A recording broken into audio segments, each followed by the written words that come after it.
Today on Drawbli, Abby is drawing. Fancy. Click that subscribe button if you are new around here. And comment below with other ideas of what we can do to improve as artists. So, you are drawing fancy. So I guess we're in the penthouse suite here. Okay, let me tell you how I found this reference image because it's a trip. It is a trip. I would love to take me on the journey. We start on google.com. TheGoogle.com. TheGoogle.com. I've heard of it. You've heard of it? Well, I had started on Pinterest. Pinterest.com. Yes. I've also heard of it. I wasn't having much luck. So I went to thegoogle.com and to find a reference for the word fancy, I really wanted to really get into the heart of fancy. So what did I Google? What did I Google? You Googled the word fancy. You are correct. I Googled the word fancy. I scrolled a little bit and I saw this music video called Fancy by a K-pop group. Oh, okay. Okay. I don't remember what their name was. I did listen to 2 of their songs. They were not a bop. I was not they did not sound good, but... And then we definitely shouldn't shout them out if you didn't. Nah, whatever. But their music video called Fancy had some really fun scenes in it. And so what they lacked in musical interest, they made up for in visual interest. So I chose a screenshot from that music video. This one this is a screenshot from that music video. Yes, from the music video Fancy. That is a very cool screenshot. So it's a fancy screenshot from the music video Fancy. So therefore I have just seized this I've seized it. You seized it. You control print screened that. That is mine. I've screenshotted it and I own it. This is my JPEG, no one else's. Yes. So here's what I'm going to talk about. Here's what I'm going to say. What are you going to say? What are you going to talk about? This took me 5.5 hours. Oh my goodness. Which is long by Drawbli standards. And here's what I allowed myself for this. Tell me. I allowed myself to do this the hard way. What's the hard way? The hard way is all these windows in this city that I've never done before to just trial and error this stuff. Okay, cool. And so as I went on, I started finding shorter and shorter ways to craft on my windows. And I knew I was gonna be finding out later on, and I just let this be a mystery. Will this all be worth it? Will I paint over all this work? Will that part just be so sad? Was it worth it? Yes. Yes, it was. However, I will say that there was some learning that went on. Well, there's a lot. I'm seeing a lot of cool things happening. Yeah. Now, a lot of it does get painted over. I still think it was worth it to me to go through and experience how difficult this was. I loved that I was able to use the distort feature to just take a window group I'd created and wrap it onto the next side of the building. Yeah.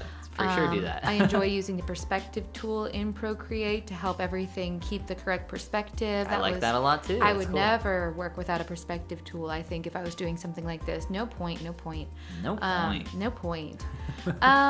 But yeah, I definitely realized later on that once I went to add color, like, oh, maybe I could have left some of these sides of buildings blank, colored them in, and eventually you'll see I used the rectangle selection tool to create rectangles of color and light. Okay, I'm excited. Yeah, so lots to learn. It's very detailed, very detailed scene here.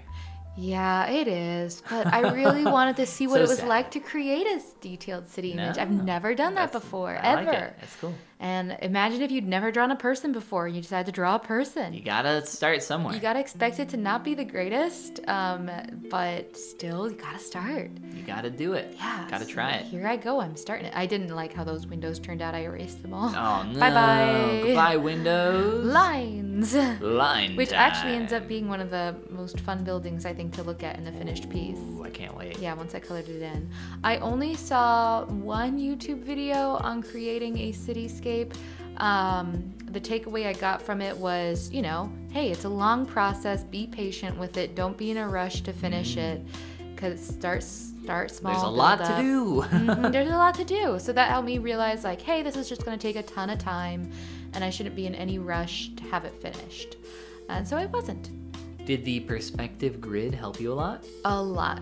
Oh, I would not recommend just trying to do a cityscape without some sort of perspective guide in place. If it's your first time, for sure. Yeah, or even if it's your 23rd million time. I was watching an Ethan Becker video and he was talking about creating landscapes and stuff, and he used perspective grids. He's like, yeah, use a perspective grid, use your tools. Yeah, I don't see why you shouldn't. Unless your goal is to practice perspective, then of course in that regards. Yeah, that's not my goal. And I think even using the perspective grid, you're always still practicing. Now, if you were hand drawing something, I feel like even hand drawing, people still kind of trace in their perspective grids. But we did a lot of that when we took that perspective course together. We did, when yes. we first started dating. Yeah, that was a lot of fun. Even way back then, we were like trying to do some drawing together. That's how I knew you were right. That was not that long ago. Right from the get-go, we were just drawing together. Wow. Yeah. That's when I knew he was the one. Basically, I had never dated anybody who like just immediately like we had such similar interests in what we like to do with our efforts and time. Yeah. And you had so much motivation and entrepreneurial force behind that. Ooh, wow. Which was really cool to see. The first entrepreneur you've ever met. Ooh. Ooh, yeah. He's so cool the way he works for himself. Yeah. And works twice as many hours as everybody else. Oh, yeah. I don't know. People work hard out there. We all work hard, but you put your energy in a good place. Yeah. Yeah, well, the joke with entrepreneurship is that you work twice as much for yourself so that you don't have to work for someone else. Yeah. That is the common entrepreneur joke. But absolutely agree hey, with that. This is a really beautiful city. I don't know where this is, but I think I've asked you this before, but I don't think on Drawbli. Would you prefer to live in the city or out in the country? The country. That's a really tough question. Or the city. I don't like living in rural areas because I have to be 15 minutes from a Target. I mean, even if it's just to go browse through their dollar section, I have to be near civilization, but I crave nature.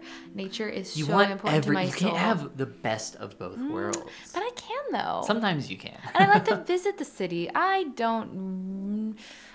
think it would be so cool and fun to live like in a huge downtown city. When I stayed in Tokyo for a while in Shinjuku, I really, really loved just like stepping out and then like walking 10 feet and being like in the downtown city, like being in downtown Shinjuku and being just a bus ride or a train ride away from Tokyo. As long as they have good green spaces that are safe and clean and focused on nature to visit regularly, I could see that being really, really cool. But I have to have nature in my life. I really liked Seattle when I visited my brother and sister-in-law there. I have never been to Seattle. We should. They live in Spokane now, but we should definitely visit them at some point so that we can experience Washington again. Because I love Washington. I mean, I've heard Washington. I mean, for the most part, Washington has like 2 or 3 major cities, and then the rest of it is like national parks. I know. See, literally, we can have the best of both worlds. We can have the best. We can have the best. Well, okay. So you're here's the hard choice. You have to live downtown in a city or out in the middle of nowhere. What do you think? Downtown in a city. I can't. My agoraphobia that I'm just making up that I have that, but I can't. Which is the fear of open spaces. People who are true agoraphobics like are the opposite of claustrophobic, I guess. Yeah, they live. It's a very real thing that actually debilitates people's lives. So I won't make light of it, but I don't like the idea of being really isolated out in the country. I would prefer to be. I want to be where the people are. Oh. I want to see. The people. I want to see people. I love it. Yes, I would. Between those two, I would also choose city. But I don't want to live in a super noisy area. Like I like, especially as someone that records audio, cough cough, like right now. It's really nice to have a place that is quiet. The last place I used to live, every single home around me had at least one dog. But for the most part, they averaged about 3. And they barked incessantly. I absolutely hated how noisy it was there. I enjoyed living there, but it was just, so unbelievably noisy all the time and very, very frustrating and difficult to record. I remember you talking about those dogs when you lived out there. As well as airplanes flying above. Because you're near an airport. I lived close to the major airport around Cincinnati. Tough stuff. Yeah, I was very and those are like little things that you don't typically think about. when you're moving somewhere, like, ooh, is it gonna be noisy? Yeah. Like that's yeah. but that is one that I do think about often. Yeah. Oh, I think I might have missed a gap of recording space there because that image got colored in very quickly, didn't it? But this last piece with this girl, getting her proportions right and getting her to look the way I wanted was really hard. I tried sketching the image on the left. Yeah, I see you have 3 and then I different put ones. a tracing. I traced or drew over the image on the right, and then I did like a rib cage to pelvis study in the middle, and ended up expanding on that for this final piece. Very here. cool. Yeah, wow. but I actually really liked the way her hair turned out. And I really like the way she turned out. yeah, I was looks awesome. I was very Hands happy look with really it. cool. Give her a pink glow that she doesn't have in the reference. Ooh. And thank you for your compliment on the hands. That Hard was pose. It was with those hands to get like just an idea of them without getting too detailed.